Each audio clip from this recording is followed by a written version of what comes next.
guys. Last week I ran the 302 on the run stand. Everything was good, oil pressure was great. It's ready to get shipped off to its house.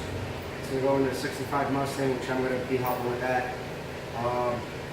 So I was in a rush to get this on here because it's been about a month since I found my push rod issue with the rocker arms. What was going on is, since I'm running a Ford rocker arm, on the Oldsmobile the geometry is just a little off. But my biggest problem is I did not get the pads milled for these rocker arms. I never intended to run this big of a camshaft on the setup, so I'm running into a little bit of issues. And what I did was I shortened the push rod so that I have some clearance at the poly lock. I still got a decent pattern on the valve, but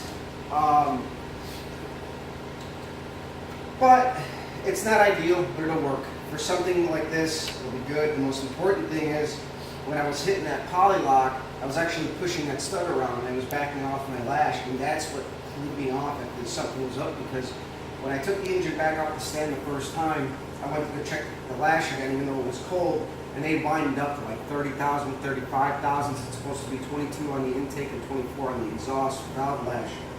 I ran this engine for about a half hour, kind of beat the shit out of it. I revved it up a lot just to get that high pressure situation to see if they were going to move around, but everything's good. I got clearance.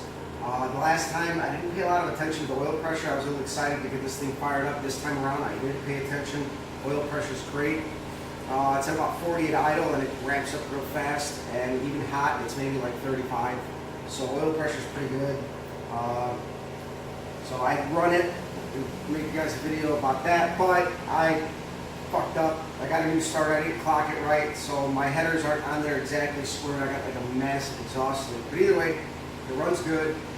Monday, it's going to go in the Cutlass.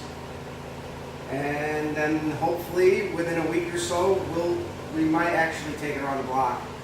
And then maybe after a couple of street miles, if somebody wants to tow me to the track, we'll make some time runs at Byron.